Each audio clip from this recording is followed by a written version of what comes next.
আসসালামু আলাইকুম। আশা করি সবাই ভালো আছেন, আমিও ভালো আছি আলহামদুলিল্লাহ। আজকে রান্না করবো হচ্ছে গরুর মাংস। এই যে গরুর মাংসটা দেখেন কি সুন্দর। গরুর মাংসটা আমি আমার বাসায় যেভাবে রান্না করা হয়, চলেন আপনাদের দেখাই।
মাংসটা কিন্তু আমি 10-20 মিনিট মাখায় রাখছি।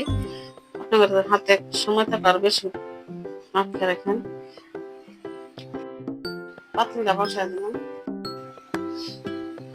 গরম হয়ে গেছে। পাতিলটা দিয়ে দিলাম তেল,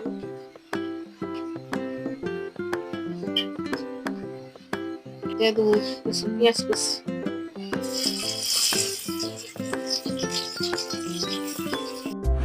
পেঁয়াজটি আমার ভাজা হয়ে গেছে, লাল লাল করে ভেজে নিছি পেঁয়াজটি।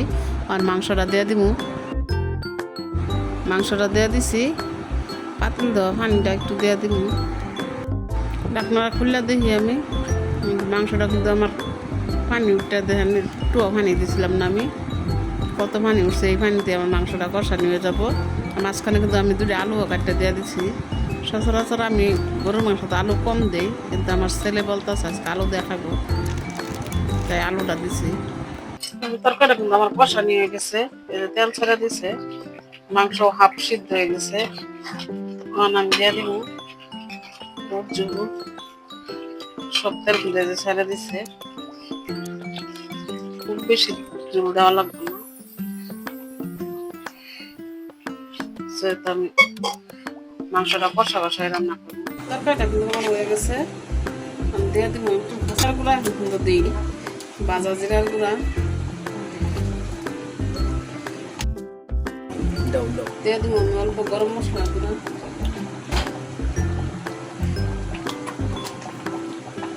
দিয়ে দিলাম। তরকারিটা নামাই নিই, তরকারিটা হয়ে গেছে না।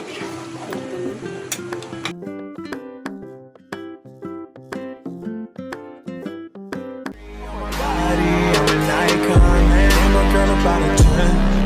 I should fuck her